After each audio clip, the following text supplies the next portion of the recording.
Alright everyone, welcome back to the channel. Bad Joey here again, and in today's video we're gonna talk about Cyberpunk 2077. So first off, what the hell is going on with Cyberpunk?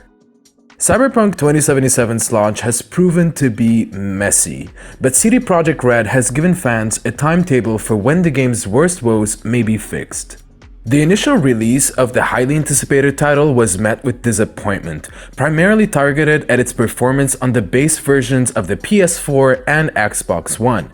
With the initial launch behind them, CD Projekt Red can now move on to fixing the problems that the title brought with it.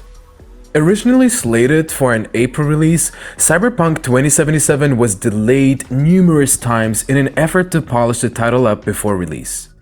The delays were focused on tightening up the game's quality alongside polishing Cyberpunk's ability to run on lower-powered hardware. Despite the delays, the game's release on the last-generation console hardware remained a mess for players who were waiting for CD Projekt's latest launch.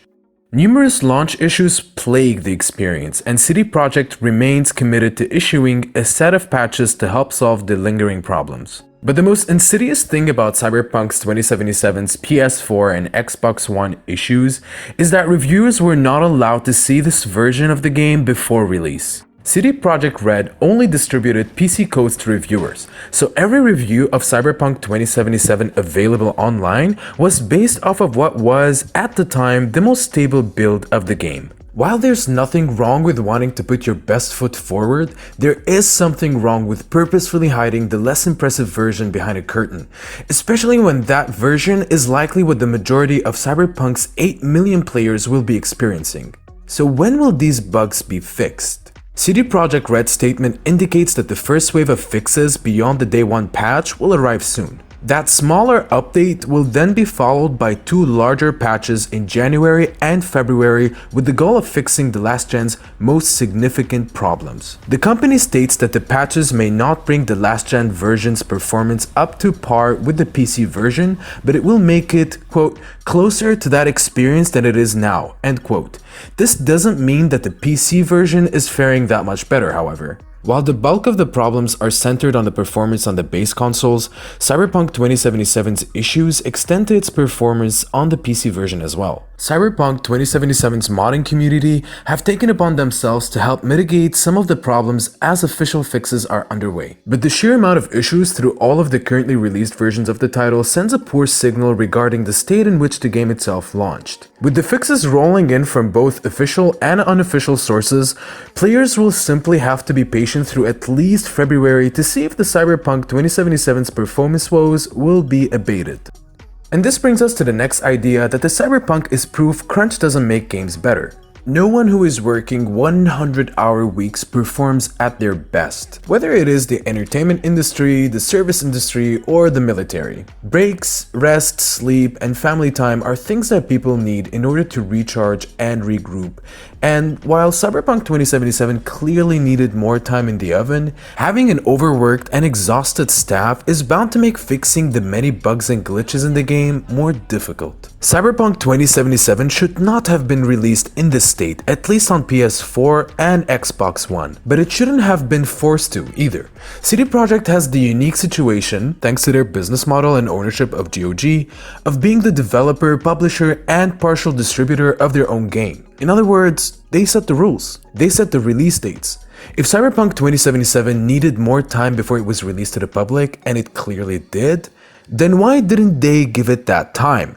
Why did they have developers work long hours in the first place? Even though Cyberpunk 2077 was first announced a long time ago, that doesn't mean it necessarily had to come out this year. Which brings us to the next question: why didn't they just delay the game again? The assumption that Cyberpunk 2077 was pushed out the door to take advantage of the holiday season seems to be the best possible explanation for what happened. But even then, there are a number of other considerations. First of all, the very same fans that were outraged when early reviewers pointed out how severely buggy the game was had previously been outraged at the developers for not releasing the game sooner. In that sense, Cyberpunk 2077 was subject to an intense level of accumulated excitement, or hype, and there were real consequences to letting that hype either build or dwindle. And hype can sell a game, but it can also lead to greater disappointment when players find out that the product doesn't live up to its hype. If they delayed the game and the hype built up, they could have risked a more disastrous release. Likewise, if the hype died down, CD Projekt Red might feel like they cost their company money by not capitalizing on earlier excitement. Developer morale is another serious consideration. The weeks leading up to a game's release are often accompanied by intense work, long hours away from home and family, and a steady accumulation of stress. This period, often known as crunch, is one of the worst parts of the game development and is responsible for a lot of developer burnout. Every time Cyberpunk 2077 was delayed, it meant those developers who endured one crunch period would then have to look forward to another one down the line. At a certain point, it can feel better to just release the game and endure the backlash than to exist in a perpetual cycle of crunch and delay. So, what should players do? Cyberpunk 2077 does seem to be doing very good things. It can be an incredibly fun experience, but the process of getting to that experience can also be a chore right now. But at the end of the day, that really doesn't matter. Play the game or don't. Many players have already chosen to wait a while for CD Projekt to release a few patches to improve the game. But over 1 million players have decided to just put up with the bugs and crashes and play Cyberpunk 2077 as is. Regardless of what gets done, however, it's fair to say that this situation, as unfortunate as it is, doesn't entitle fans to harass and abuse the developers, reviewers, players, steamers, artists, voice actors, and fellow fans. Moving on, when will Cyberpunk 2077's free DLC be released? Officially, nothing has been confirmed regarding when Cyberpunk 2077's DLC and future expansions will arrive. The DLC reveal was moved until after launch, perhaps signaling the CD Projekt Red anticipated at least some of the controversies surrounding the quality of Cyberpunk 2077. Since then, the company has been silent on the matter, instead focusing on trying to fix its broken game. This has included a series of hot fixes and updates for Cyberpunk 2077, some of which have already been implemented. So far, CD Projekt Red has announced a number of updates coming to Cyberpunk 2077, but due to the patches that are aiming to fix the game's poor performance, it's unlikely free DLC for Cyberpunk 2077 will release before then. Realistically, players will probably have to wait until at least March before any DLC comes to Cyberpunk 2077. Until something is officially announced, it's unclear when Cyberpunk 2077's free DLC will arrive, but it's highly likely it will be after these planned fixes have been finalized. For now, it looks as if CD Projekt Red is focusing on fixing Cyberpunk 2077's many problems, instead of worrying about getting new content into the game. So DLC delays seem highly probable. And in the last segment in today's video, we're gonna touch base on rumors and facts. CDPR has not done a spectacular job of following through with its promises. In fact, I believe the company, not the developers, has deliberately lied to its customers, and I don't think it's in anyone's best interest to trust that they'll do what they say they're gonna do at this point. Furthermore, there's plenty to indicate that, quote, the most prominent problems gamers are facing on last-gen consoles, end quote, are not bugs, but rather design decisions made out of compromise that will not and cannot be fixed. If you ask me though, the best thing to do would be to return the game now while you still can. I don't think it's off base to say that CDPR tricked people into buying Cyberpunk 2077. The first sentence of the apology acknowledges that it didn't show players what the game looked like on last-gen consoles, but it's worded in a pretty wisely way. It's not just that CDPR neglected to show us what the game looked like before it came out, it purposefully hid the problems within the game by only giving reviewers PC access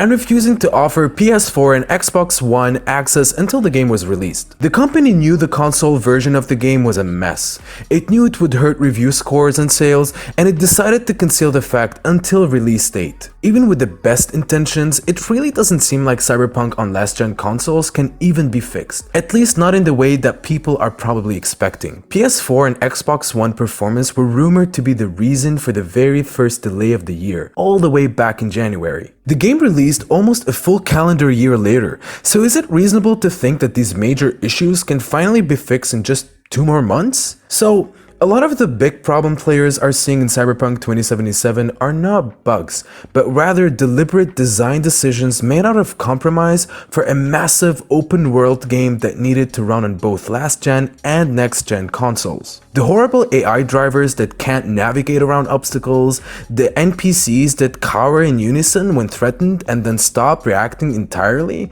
and all of the people and objects that disappear when you look away from these are not bugs.